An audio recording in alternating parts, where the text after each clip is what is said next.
O vídeo que você clicou já vai começar, mas antes, deixe seu like, compartilhe e se inscreva no canal. TV Flórida, a sua TV brasileira nos Estados Unidos. Eles precisaram escolher um deputado, um parlamentar, para dar foro para o presidente Bolsonaro. Eu fui um dos escolhidos, por quê? Porque eu sempre marretei de forma técnica os absurdos do STF. E tem toda a questão da Polícia Federal também, que eu ouço, que eles lá ficam uma perseguição extrema, porque o que eles acreditam é que se voltar à direita, o Ramagem vai estar ali na Polícia Federal olhando para essas pessoas que estão cometendo essas atrocidades.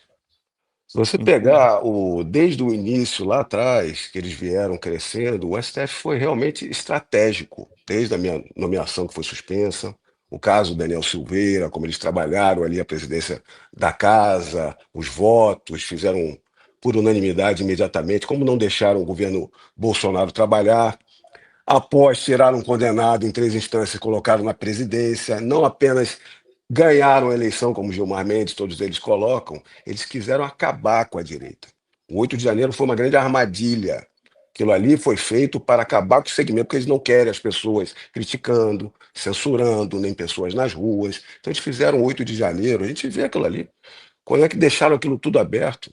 As omissões. Então eles construíram o 8 de janeiro para acabar com nós todos. E aí eles tinham que ver, colocar o Bolsonaro ali. Eles tentaram de todas as formas nos vincular a todos, Bolsonaro, ao 8 de janeiro, e não tinha. Não tinha como. Por quê? Porque não houve o induzimento, o fomento pelo Bolsonaro, a coordenação, financiamento, não tem.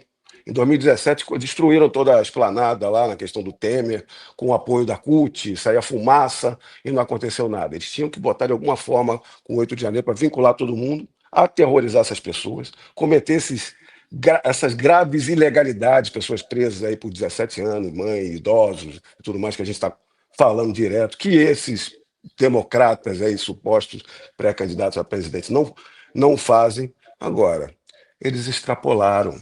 O Brasil é de extrema importância na geopolítica, não é apenas porque o Bolsonaro tem uma vinculação muito grande com Trump.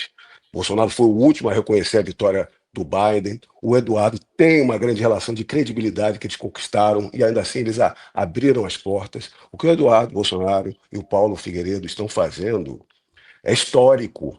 Por quê? Porque é a nação que mais defende, cheio de erros e acertos, os Estados Unidos, a sociedade, a gente sabe, mas eles são os que mais têm instituições e meios para preservar a democracia e liberdade. E estão apontando para o Brasil aqui como grande violador de direitos humanos. Então, o que aconteceu no Brasil? Que esses ministros supremos, estrategicamente, formaram essa juristocracia sem controle nenhum. O que eles falam é verdade, não vale mais a Constituição, não vale mais o processo penal, não vale mais o direito material penal.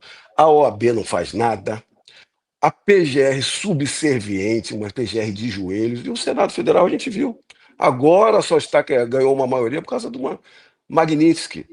E ainda o Alcolumbre deu aquela declaração terrível, porque o americano está olhando, nem com 81 eu pauto. Isso demonstra que não há democracia. Então não é que o porrete mudou de mão. O porrete está com o STF, mas tem um porrete muito maior, extraterritorial. Não tem como reclamar de questões nacionais, porque o sistema financeiro é todo interligado. A primeira coisa que se fez foi o CEO do Bradesco que falou: olha, lei aqui é lei lá, mas a gente está interligado, não tem como.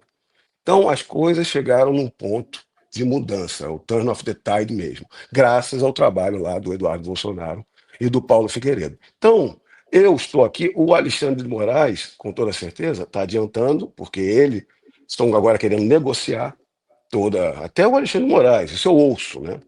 A pauta de prerrogativas está andando, isso eu sei, que eu estou vendo, inclusive eu estou dando as minhas opiniões, e a anistia começou a ser falada.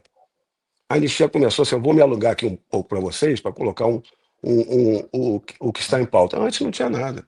Quando você vê um André Esteves falando de anistia, é porque lá já estão, opa, esses ministros do STF, que a gente sabe que alguns deles são bilionários, eles não estão bem. Olha, chegou ali no homem. Nos holofotes a gente fala uma coisa, mas por trás é o que está acontecendo, melhor travar aqui e acolá.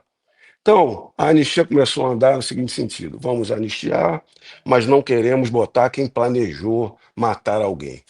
Primeiro que a coisa que eu falo aqui, dos erros desse processo, que são milhares de erro material penal e processual. Se for, eu falo aqui meia hora sobre isso.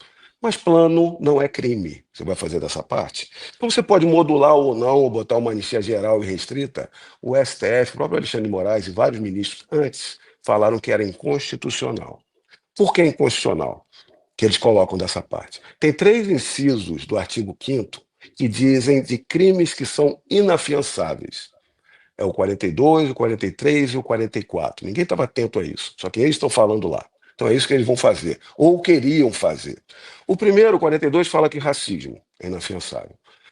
O segundo, que é o 43, fala que tortura, tráfico, terrorismo, crimes hediondos, inafiançável. O quarto é onde está. Grupo armado contra o Estado Democrático, inafiançável.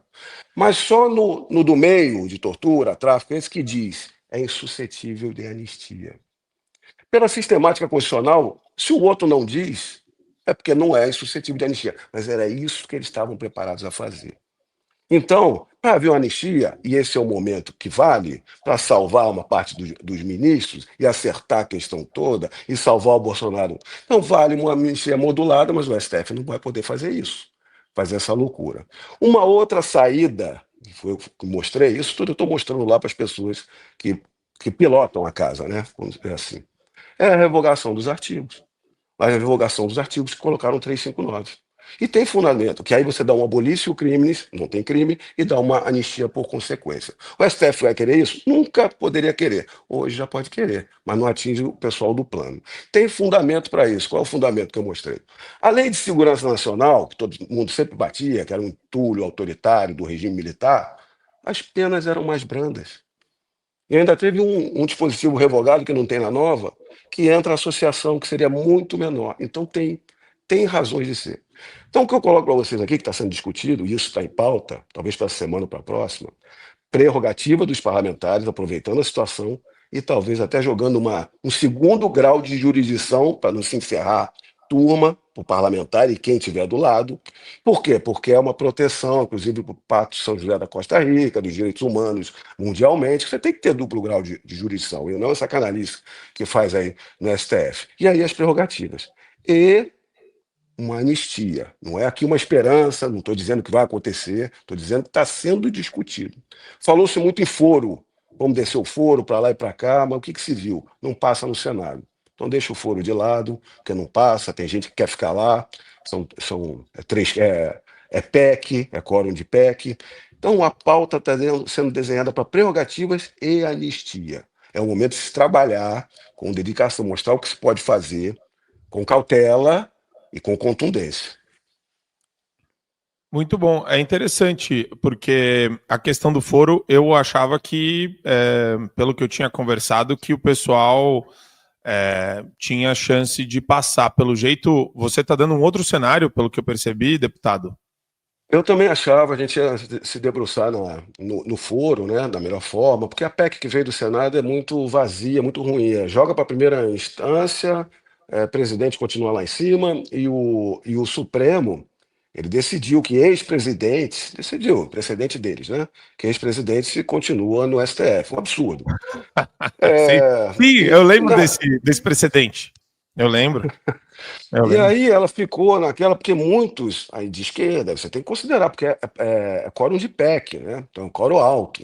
Muitos 3 querem continuar no STF. É a direita que está sendo perseguida. No Senado, então, que conhece os ministros, aquele jogo de controle transverso que não funciona, a gente viu que a nossa Constituição falhou, eles gostam. Então, um quórum de PEC para mudança de foro e mais para primeira instância, a maioria não quer, que é o TRF, que eu acho até mais plausível, para você não ficar na mão de um juiz de primeira instância, uma semana antes de uma eleição, eles dão uma canetada. Bota um colegiado não monocrático de TRF. Para mim, essa seria a melhor. Com grau de jurisdição para o STJ e STF. Outros falam em STJ, mas não passa, Marco. Não, pelo que fizeram as contas lá, e aí nisso o centro sabe muito mais do que nós. Eles sabem muito bem quantos estão, se joga uma emenda para lá, o cara volta para cá, eles sabem disso, né?